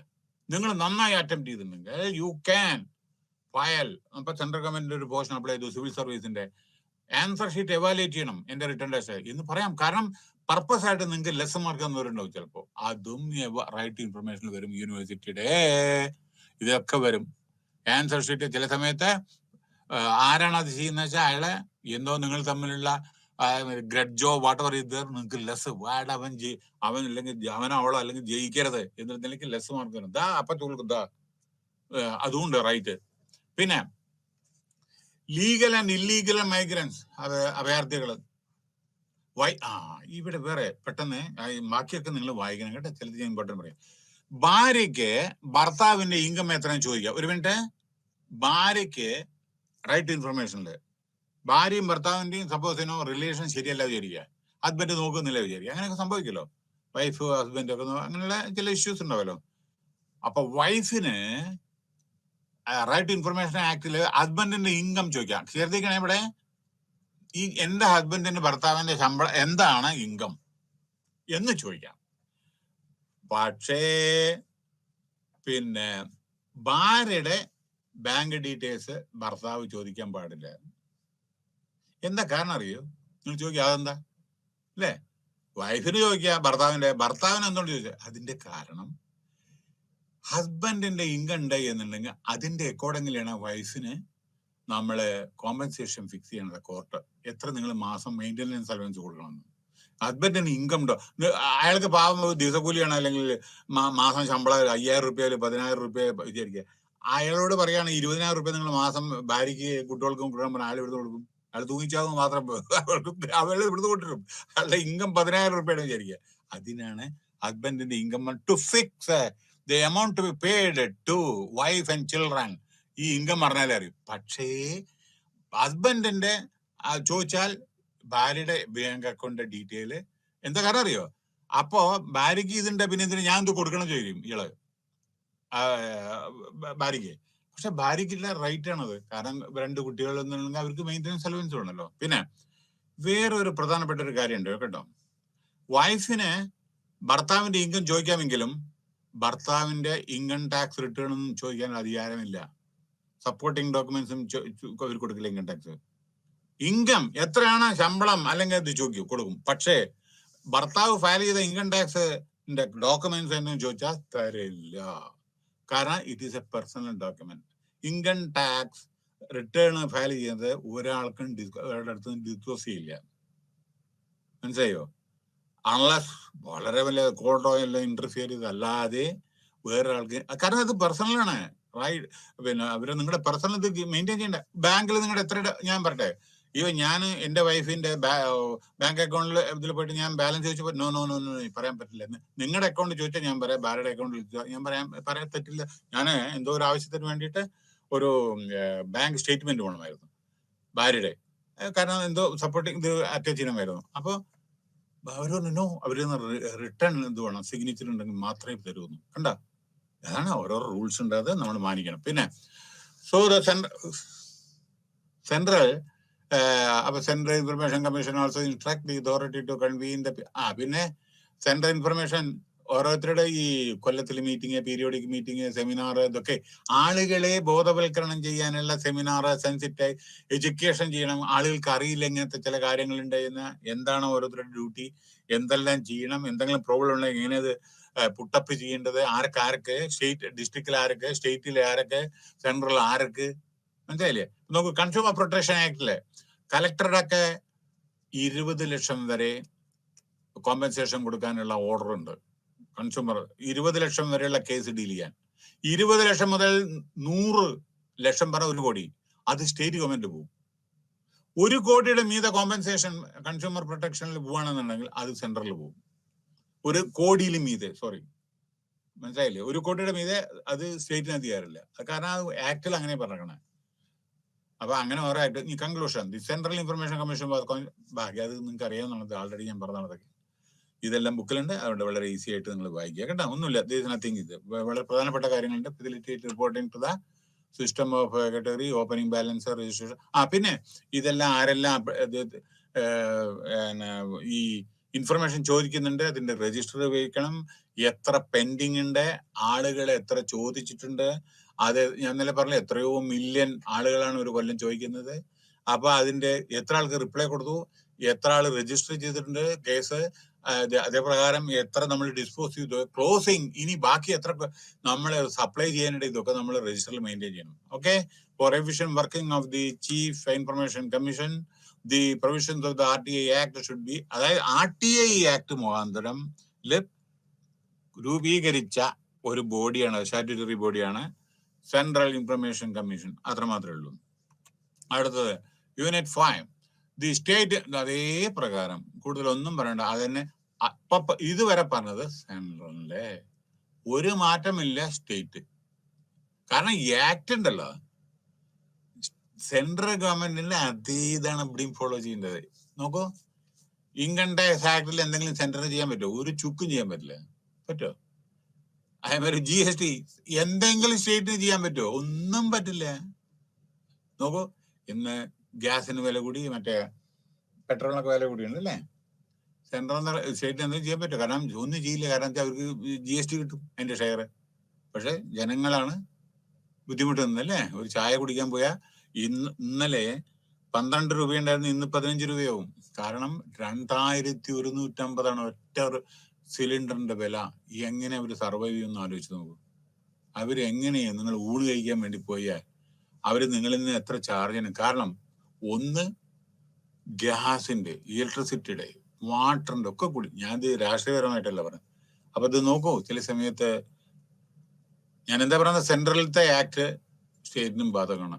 പക്ഷെ അതില് സ്റ്റേറ്റിൽ നിങ്ങൾക്ക് കുറച്ച് വേരിയേഷൻ വരുത്താം. കാരണം ഓരോരോ സ്റ്റേറ്റ് ഓരോരോ വിധമാണ്. ചില മാറ്റങ്ങൾ വരുത്താം, അത് വിത്തിൻ ദാറ്റ്. പക്ഷെ നിങ്ങൾ അത് ക്രോസ് ചെയ്ത് അതിൽ മീതെ അല്ലെങ്കിൽ സെൻട്രലിന്റെ അപ്രൂവൽ വേണം. സ്റ്റേറ്റും സെൻട്രലും കൂടി ഒരു ഡിസ്പ്യൂട്ട് വന്നിട്ടുണ്ടെങ്കിൽ സെൻട്രലാണ് തീരുമാനം എടുക്കേണ്ടത്. റിസ്യൂഡറി പവർ സെൻട്രലാണ് കേട്ടോ. അപ്പൊ സ്റ്റേറ്റ് ഇൻഫർമേഷൻ കമ്മീഷന്റെ അതേ പ്രകാരം ടേംസ് ഓഫ് ഓഫീസ് 5 കൊല്ലമാണ് കേട്ടോ. 65 വയസ്സ് വരെയാണ് ഈ ഇവർക്കൊക്കെ അധികാരം ജോലി ചെയ്യാൻ പാടും. 65 വയസ്സ് കഴിഞ്ഞാൽ വേറൊരു ജോലി അവർ സ്വീകരിക്കരുത്. ഓക്കെ. പിന്നെ പവർ ഫങ്ഷൻസ്. അപ്പോ ഈ the state information commission, we the people of India, നമ്മുടെ പ്രിയാമ്പിളാണത്. നമ്മുടെ ആമുഖം ഭരണഘടനയുടെ resolved constitute India into a democratic society. ഇത് ഭരണഘടനയുടേതാണത്. A true democracy can only exist when all നോക്കൂ എന്താ ഞാൻ പറഞ്ഞത്. ഞാൻ ഞാൻ എന്റെ വായിലത്തെ വെള്ളം കളഞ്ഞില്ല. ഇത് നോക്കൂ, ഞങ്ങളുടെ ബുക്കിലുള്ളതാണ്. ഞാൻ ഇതൊന്നും വായിച്ച് നോക്കിയിട്ടില്ല. അത് അതായത് ഞാൻ പറഞ്ഞില്ലേ, A true democracy can only exist when all the citizens have a right to participate in the affairs of the governance of the country. And എല്ലാവരും പാർട്ടിസിപ്പേറ്റ് ചെയ്ത്, അതായത് പഞ്ചായത്തിലായിക്കോട്ടെ, മുനിസിപ്പാലിറ്റിയിലായിക്കോട്ടെ, മുനിസിപ്പൽ കോർപ്പറേഷൻ, അപ്പൊ എന്നിട്ട് നമ്മളൊക്കെ ഇതിന്റെ ഭാഗമാണ്. അപ്പൊ നമുക്കൊക്കെ ഒരു സിറ്റിസൺ എന്നുള്ള കടമകൾ ഉണ്ടാവും. അപ്പൊ രാഷ്ട്രത്തിന്റെ ഡെവലപ്മെന്റിന് അത് വളരെ ഉപകരിക്കും. ഓരോരുത്തരുടെ കോൺട്രിബ്യൂഷൻ, ചെറിയവർ ആരെ കോൺട്രിബ്യൂട്ട് ചെയ്യാത്ത ഒരു കാർപ്പൻറ്റർ എന്തെല്ലാം ക്രിയേറ്റിവിറ്റി ആണോ ഒന്ന് ആലോചിച്ച് നോക്കൂ. ചെറിയ ഓരോ, അപ്പൊ ഒന്നും ചെറുതല്ല ഒന്നും വലുതല്ല. ഒരു no job is less than ഒരു ചെറുതായി കാണരുത്. ഞാനൊരു ഒറ്റ ചെറിയ കാര്യം. അപ്പൊ ചിലര് നമ്മുടെ ക്ലീനിങ്ങോ അല്ലെങ്കിൽ മുനിസിപ്പാലിറ്റിയുടെ അല്ലെങ്കിൽ അങ്ങനെ അവര് ചെയ്യുന്ന ജോബ് നമുക്ക് ചെയ്യാൻ പറ്റുമോ? We should appreciate. നോ, നീയുടെ മുനിസിപ്പാലിറ്റിയിലാണ്, എന്താ ജോബ്? അതാണ്, അത് വലിയ ജോബാണ്. അവരത് ചെയ്തിട്ടില്ലെങ്കിൽ ജനങ്ങൾക്ക് എപ്പിഡമിക്സ് ഒക്കെ ഉണ്ടാവില്ലേ? ഉറക്കു വന്നു നിങ്ങള്. നമ്മുടെ കുടുംബശ്രീക്കാര് ചെയ്യുന്നുണ്ട്, എല്ലാവരും ചെയ്യുന്നുണ്ട്. എല്ലാ ജോബും ഇമ്പോർട്ടന്റ് ആണ്. അതിന് റെസ്പെക്ട് ചെയ്യണം. കാരണം എല്ലാ ജോബിനെയും നമ്മൾ റെസ്പെക്ട് ചെയ്യണം കേട്ടോ. അവൻ അങ്ങനെയാണ്, ഓഫീസറാണ്, നീ ക്ലർക്കാണ്. No no no no. ഒരു ഓർക്കണം, ഈ ക്ലർക്ക് ഉണ്ടല്ലോ, ഓഫീസറേക്കാളും നോളജ് ഉണ്ടാവും, മറക്കരുത്. ഈ ക്ലർക്കിന് ഞാൻ അറിയാം, ഞങ്ങള് ഗവൺമെന്റിൽ ജോലി ചെയ്യുന്ന സമയത്ത് ഈ ടെക്നീഷ്യൻ ട്രെയിനി ഈ ഫാർ ബെറ്റർ ദാൻ ഈ microwave engineer or senior engineer. ഒരു ടെക്നീഷ്യൻ 10ാം ക്ലാസ് പാസ്സായത്. കാരണം because of his skill and experience. അപ്പൊ ഇയാളുടെ ഗൈഡ്ലൈൻസ് ആണ് ചേർന്നത്. അപ്പൊ അങ്ങനെയാണ് ഇതൊക്കെ ബഹുമാനിക്കണം, പരസ്പര ബഹുമാനം. എല്ലാ ജോബും ഈക്വൽ ആണെന്ന് ഓർക്കണം. ഈക്വൽ എന്ന് വെച്ചാൽ റെസ്പെക്ട്. എല്ലാ ജോബും. ഒരു ബസ്സിലെ കണ്ടക്ടറായി വിചാരിക്കുക, കണ്ടക്ടർ ജോബ്, ഡ്രൈവറുടെ ജോബ്, ഓരോരുത്തരും അവിഭാജ്യ ഘടകല്ലേ ഓരോന്നിന്റെ. സ്കൂളിൽ ടീച്ചറില്ലാണ്ട് സ്കൂളിലാവോ? വേണ്ടേ? അപ്പൊ എല്ലാ പോസ്റ്റും അങ്ങനെ തന്നെയല്ലേ? അപ്പൊ എല്ലാതും ശ്രദ്ധിക്കുക. ടു മോണിറ്റർ എവറിങ്, അത് monitor decision public information in unit fee we have discuss. Okay. പിന്നെ state information commission, constitution, central ഗവൺമെന്റിന്റെ അതേമാതിരി നോക്കൂ. സ്റ്റേറ്റിലെ ചീഫ് ഇൻഫർമേഷൻ കമ്മീഷണേഴ്സ് ഉണ്ടായിരിക്കും, അത് കഴിഞ്ഞിട്ട് മെമ്പേഴ്സ് ഉണ്ടാവും. ഇതില് ഒരു ചീഫ് ഇൻഫർമേഷൻ കമ്മീഷണറും 10 മെമ്പറാണ്. അത് സെൻട്രൽ ഗവൺമെന്റിലും അങ്ങനെയാണ്. പക്ഷെ മറക്കരുത്, അതായത് 1+10, 1 പറഞ്ഞ ചീഫ് ഇൻഫർമേഷൻ കമ്മീഷൻ +10 മെമ്പർ പറഞ്ഞാൽ അതിന്റെ അർത്ഥം നിങ്ങളെ 11 ആളെ അങ്ങോട്ട് സ്ട്രേറ്റ് വേ അപ്പോയിന്റ് ചെയ്യാന്നല്ല, ആവശ്യമുണ്ടെങ്കിൽ മാത്രം. കാരണം എന്താന്ന് വെച്ചാൽ, എനിക്ക് തീരെ സമയമില്ലാത്തതുകൊണ്ടാണ് ഞാൻ പറയാത്തത്. നമ്മുടെ കേരള സംസ്ഥാനം ചെറിയ സംസ്ഥാനമാണ്. അവിടെ കൊണ്ടിട്ട് എന്തിനാ 11 ആള്? കേരളത്തിന്റെ 3-4 ഇരട്ടിയാണ് ഉത്തർപ്രദേശ്. ഉത്തർപ്രദേശില് സപ്പോസ് 8 അല്ലെങ്കിൽ 5 അല്ലെങ്കിൽ 6 വിളിച്ചോ, നമ്മളെന്തിനെ കൊണ്ടിട്ട് 11 ആളെ അപ്പോയിന്റ്? അങ്ങനെയാണ് ആൾറെഡി ഇവിടെ കേട്ടോ. ഇനി കൂടി ഞാനൊന്ന് പറയാം, സമയവും ഇല്ലാത്തതുകൊണ്ടാണ് ഞാൻ പറയാം. Public service commission, Kerala is having the maximum members in the Public Service Commission Board. 21, 22, 20 പിടിച്ചോളൂ. 21, 20, 22 ഓരോ പാർട്ടിക്ക് ഓരോ മെമ്പർ. അങ്ങനെയല്ല. Madhya Pradesh having 5, Maharashtra big state 5, Uttar Pradesh 6. No state is having more than 6. നമ്മുടെ ഇതില് എന്താ പറയണ്ടേ, പബ്ലിക് സർവീസ് കമ്മീഷനിലെ Kerala is having more than 20. Why? You ask judge yourself. Because എല്ലാ പാർട്ടിയും പ്ലീസ് ചെയ്തിട്ട് ഓരോരുത്തരും കൊണ്ട് പിറ്റി അവിടെ കൊണ്ടിട്ട്. പക്ഷെ ഇവർക്ക് കാറ്, ബംഗ്ലാവ്, ശമ്പളം 2 ലക്ഷം ശമ്പളം അല്ലെങ്കിൽ 1.5 ലക്ഷം ശമ്പളം കൊടുക്കണ്ട ഇവർക്കൊക്കെ. എന്തെങ്കിലും വിദ്യാഭ്യാസം ഉണ്ടോ? വിദ്യാഭ്യാസം പ്രിസ്ക്രൈബ് ചെയ്തിട്ടില്ല. വിദ്യാഭ്യാസം ഇല്ലാത്തവരുണ്ട്. അതാണ് ഞാൻ പറഞ്ഞത്. റിക്കേർഡ് ഇതുകൊണ്ട് ഒരു മിനിറ്റ് ഇവിടെ ഒരു കാര്യം പറയണ്ടേ. ഇവർക്ക് ഇവിടെ സ്റ്റേറ്റ് ചീഫ് ഇൻഫർമേഷൻ കമ്മീഷണർക്ക് നല്ല ക്വാളിഫിക്കേഷൻ വേണം. ലോ അത് വരുന്നുണ്ട്, അതിൽ ഏതൊക്കെയാണ് ഞാൻ വരുന്നുണ്ട്. നല്ല ഇൻഫർമേഷൻ അവരെ അപ്പോയിന്റ് ചെയ്യൂ. ചീഫ് ഇലക്ഷൻ ഇൻഫർമേഷൻ കമ്മീഷന് ലോനെ പറ്റിയിട്ടും വളരെ സൈക്കോളജിയെ പറ്റിയിട്ടും പല സബ്ജക്റ്റിൽ എക്കണോമിക്സിനെ പറ്റിയിട്ടൊക്കെ നല്ല നോളജ് ഉള്ളവരെ അപ്പോയിന്റ് ചെയ്യാൻ പറ്റൂ. പിന്നെ സ്റ്റേറ്റ് ഇൻഫർമേഷൻ അവരുടെ മോണിറ്ററിങ്, ക്വാളിഫിക്കേഷൻ, അപ്പോയിന്റ്മെന്റ് ഇതൊക്കെ പ്രിസ്ക്രൈബ് ചെയ്യുന്നുണ്ട്, അതേമാതിരി ചെയ്യണം.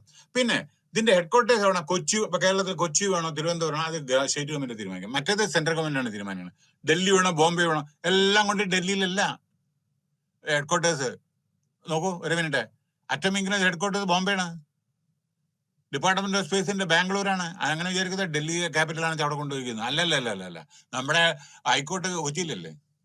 അപ്പൊ ഇങ്ങനെയൊക്കെയുണ്ട്, ഹെഡ്ക്വാർട്ടേഴ്സ് തീരുമാനിക്കുന്ന സ്റ്റേറ്റ് ആണ്. അപ്പൊ ഡിസിഷൻ ഓക്കെ. നൗ ടേംസ് ശ്രദ്ധിച്ചോളൂ. ചീഫ് ഇൻഫർമേഷൻ കമ്മീഷണറെ ഇവിടെ സ്റ്റേറ്റ് ചീഫ് 5 കൊല്ലാണ് ഇവരുടെ. അവര് and shall not be eligible for reappointment. ഒരു ടെനർ കഴിഞ്ഞാൽ രണ്ടാമത് അപ്പോയിന്റ് ചെയ്യാൻ പറ്റില്ല. അടുത്തത്, ഇവരെ റിമൂവ് ചെയ്യാൻ പറ്റും. അതിന് ചില കാരണങ്ങൾ, തക്കതായ കാരണങ്ങളുണ്ട് മാത്രം. അത് ഗവർണർക്കാണ് അധികാരം, അത് പ്രൂവ് ചെയ്യണം കേട്ടോ. ടേംസ് ഓഫ് ഓഫീസ്, കണ്ടീഷൻ, അതൊക്കെ സ്റ്റേറ്റ്മെന്റ് ഓഫ് ഒക്കെ ഓക്കെ. ഇവര് അതായത് ഞാൻ പറഞ്ഞില്ല എന്തെല്ലാം മോറൽ ടാപ്റ്റിറ്റ്യൂഡ്, നിങ്ങളുടെ സ്വഭാവ ശുദ്ധി ഇല്ലയാ, സ്ത്രീകളെ ഹരസ് ചെയ്യുക, സബോർഡിനേറ്റ്സ് ഹരസ് ചെയ്യുക, അതേമാതിരി കറപ്ഷൻ കേസിൽ ഇൻവോൾവ് ചെയ്യുക, വേറെ ഏതെങ്കിലും കമ്പനിയുടെ നിങ്ങളെ ഇൻവോൾവ് ചെയ്തിട്ട് അവിടുന്ന് ഷെയറോ അല്ലെങ്കിൽ പ്രോഫിറ്റോ മേടിക്കുക, അത് നിങ്ങൾക്ക് എവിഡൻസ് കിട്ടുക, അതൊക്കെ ചെയ്യും. അടുത്ത പിന്നെ റൈറ്റ് ഇൻഫർമേഷൻ, സസ്പെൻഷൻ, അതൊക്കെ അപ്പൊ അതന്നെ പണ്ട് പറഞ്ഞ തന്നെയാണ്. റിമൂവ് ചെയ്യാം, പറഞ്ഞില്ലേ, സസ്പെൻഡ് ചെയ്യാം. പിന്നെ power to receive and enquiry into complaint. അപ്പോ ഏതെങ്കിലും കംപ്ലൈന്റ് കിട്ടിയിട്ടുണ്ടെങ്കിൽ സ്റ്റേറ്റിലെ ഇൻഫർമേഷൻ കമ്മീഷന് ഓരോരുത്തരുടെ കംപ്ലൈന്റ്, അതായത് സർ ഞാന് എറണാകുളം ഇവിടെ കലക്ടറേറ്റിൽ ഞാൻ ഈ ഇൻഫർമേഷൻ ചോദിച്ചു കിട്ടിയില്ല, എനിക്ക് കിട്ടിയത് ഫുള്ളല്ല, ഹാഫേ തന്നുള്ളൂ, ഞാൻ 10 പ്രാവശ്യം നടന്നു അവിടെ, ഇങ്ങനെയൊക്കെ ഓരോ കംപ്ലൈന്റ് ഉണ്ടാവില്ലോ. ഇവിടുത്തെ സ്റ്റേറ്റ് ഇൻഫർമേഷൻ കമ്മീഷൻ എടുത്ത് പോകും. അപ്പൊ എല്ലാ റെക്കോർഡും ചോദിക്കും, കാരണം സിവിൽ കോർട്ടിന്റെ പവറാണ് കേട്ടോ. അപ്പൊ അവർക്ക് റെക്കോർഡെല്ലാം ചെക്ക് ചെയ്യാൻ അധികാരമുണ്ട്. ആർക്ക്? സ്റ്റേറ്റ് ഇൻഫർമേഷൻ കമ്മീഷൻ, അതേമാതിരി സെൻട്രൽ ഇൻഫർമേഷൻ കമ്മീഷൻ. പിന്നെ അപ്പേറ്റ് ജുറിഡിക്ഷൻ സ്റ്റേറ്റ് കമ്മീഷനാണ്. എന്തെങ്കിലും നിങ്ങൾക്ക് ഇൻഫർമേഷൻ കിട്ടാത്തതെങ്കിൽ സ്റ്റേറ്റ് ഇൻഫർമേഷൻ കമ്മീഷനാണ് അപ്പലേറ്റ് പറഞ്ഞ body, top body. Disposal first, അതായത് നിങ്ങൾക്ക് ആദ്യത്തെ ചോദ്യത്തിന് മറുപടി തന്നില്ലെങ്കിൽ സെക്കൻഡ് ആയിട്ട് നിങ്ങൾ അപ്ലൈ ചെയ്യാം. പിന്നെ അടുത്തത് പവർ ടു ഇമ്പോസ് പെനാൽറ്റി.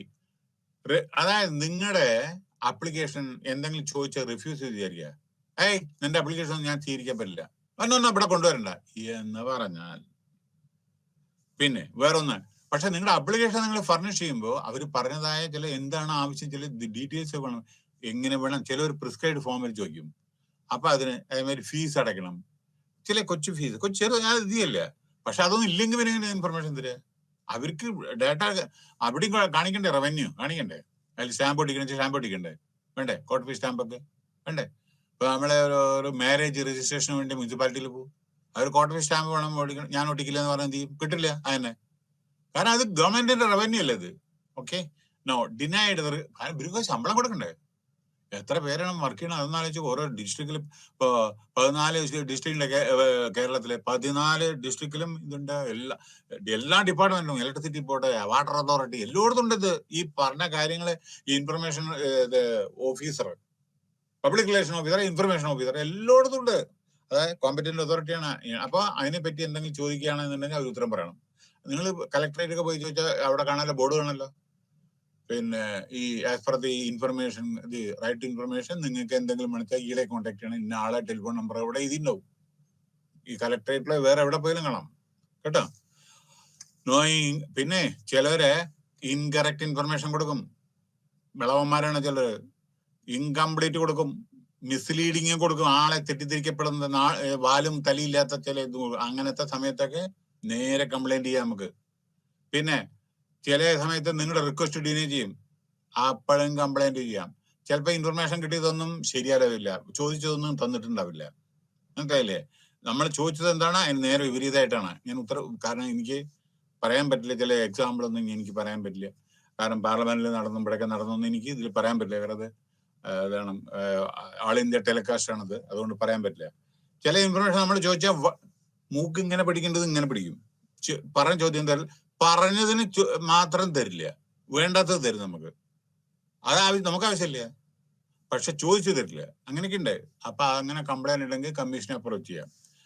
പിന്നെ പർപ്പസ്ലി ഡിസ്ട്രോയിങ്, കത്തിച്ചു കളിയ, ചില കൊലപാതക കേസ്, വേറെ പോസ്റ്റ്മോർട്ടം റിപ്പോർട്ട്, ഇത് ചൂച്ചു ചിലത് പർപ്പസ് ആയിട്ട് അവർ കളയും, അവർ മുക്കും. ഞാൻ പറഞ്ഞില്ല, ഇപ്പൊ ആദ്യത്തെ ക്ലാസ്സിൽ പറഞ്ഞില്ലേ 23 കൊല്ലം മുക്കിയത് തന്നെ പൊന്തി വന്നു. ഇതാ ഇൻഫർമേഷൻ ചിലത് മുക്കും. അപ്പൊ ഡിസ്ട്രോയ് ചെയ്തിട്ടുണ്ടെങ്കിൽ ആരാണ് ആ സമയത്ത് ടേബിൾ ഇതുണ്ടായിരുന്നത് അവനെ പിടിക്കും കേട്ടോ. അടുത്ത് അപ്രൈസൽ. ഓക്കെ, ഇവിടെ almost in all states in India the state information commission, just wait,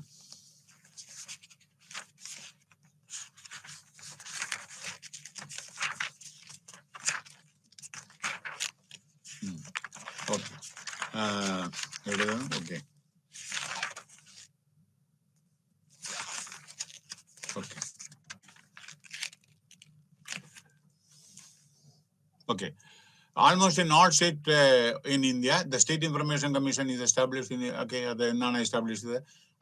ഇനി ഇവിടെ പറയാനുള്ളത് എന്താണെന്ന് വെച്ചാൽ, നോക്കൂ, ഓരോരോ സ്റ്റേറ്റിലും ഇതിനെ പറ്റിയിട്ട് മറ്റേ നമ്മള് പബ്ലിക് ഇൻഫർമേഷൻ ഓഫീസറെ എന്നുള്ള പറയാം, അല്ലെങ്കിൽ സ്റ്റേറ്റ് ഇൻഫർമേഷൻ, ബീഹാറിലെ ജാൻകാരി, അതായത് വിവരം കൊടുക്കുന്ന ആളുകള് is unique. Bihar government, Hindi word, കാരണം അവരുടെ ഇംഗ്ലീഷ് എഴുതിന് ചിലപ്പോൾ ചില ആളുകൾക്ക് മനസ്സിലായില്ല എന്ന് വരും. അപ്പൊ ജാൻകാരി ബീഹാറില് ഓരോരോ സ്റ്റേറ്റിലും അവർക്ക് ജനങ്ങൾക്ക് ഉപയോഗപ്രദമായ ലാംഗ്വേജ്, അവരുടെ ലാംഗ്വേജ് ഉപയോഗിച്ചിട്ട് ഇത്തരത്തില് പ്രൊവൈഡ് ചെയ്യുന്നുണ്ട്. The information communication technology has been innovatively effectively employed making right. അപ്പോ IT സെല്ല് അവർ ഈ റൈറ്റ് ടു ഇൻഫർമേഷൻ ആക്ട് പ്രകാരം നമ്മള് നാഷണൽ ഇൻഫർമാറ്റിക്സ് സെന്റർ അവരെ ആണ് പലതും കമ്പ്യൂട്ടറൈസ് ചെയ്തിട്ട് ഇതെല്ലാം ഓരോരുത്തർ കൊടുക്കുന്നതെല്ലാം ഇത് സ്റ്റോർ ചെയ്ത് അതിനുള്ള ഉത്തരം കൊടുക്കുമ്പോൾ അതിന്റെ കംപ്ലീറ്റ് ഡാറ്റ ഡിസൈൻ ചെയ്തിട്ട് കൊടുക്കുന്നുണ്ട് ഓരോന്നും കണ്ടോ. സോ പിന്നെ making right to information act more broad based and accessible to the common man by bridging the literacy and digital divide. It is a facilitation center with help. അപ്പൊ നമ്മള് ഇവിടെ ഈ ജാൻകാരിയില് അവിടെ പോയിട്ടുണ്ടെങ്കിൽ നമുക്ക് എല്ലാ ഇൻഫർമേഷനും കിട്ടും. പിന്നെ the system has been design in information at your door. അപ്പൊ പെട്ടെന്ന് നമുക്ക് കിട്ടും. പിന്നെ ഛത്തീസ്ഗഡിലെ ഇതേമാതിരി അവരുടെ convenience work has been distributed among the chief information commissioner. അവിടെ അതേമാതിരി വർക്ക് അങ്ങോട്ടും ഇങ്ങോട്ടും ഡിസ്ട്രിബ്യൂട്ട് ചെയ്തിട്ടുണ്ട്.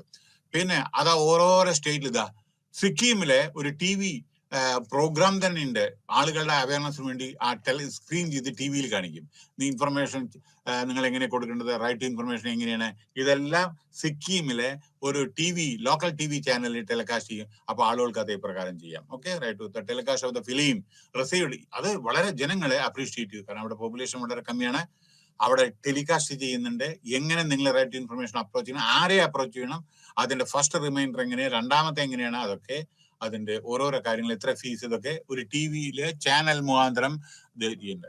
ഒറീസയിലെ ഇതേമാതിരി ഓരോരോ വർക്ക്ഷോപ്പും സെമിനാറും ഇത് ചെയ്യുന്നുണ്ട്. ഹെഡ്ക്വാർട്ടേഴ്സ് കണ്ടക്ട് കോളേജിന്റെ. അതേമാതിരിയുള്ള മിസോറം, മേഘാലയ, ഇവിടെ എല്ലാം ഇതേമാതിരി വളരെയധികം നല്ല ജോലി ചെയ്യുന്നുണ്ട്. അപ്പോ ഇവിടെ പറയാനുള്ളത് ഇതിന്റെ കൺക്ലൂഷൻ, ഇൻ ഫർദറൻസ്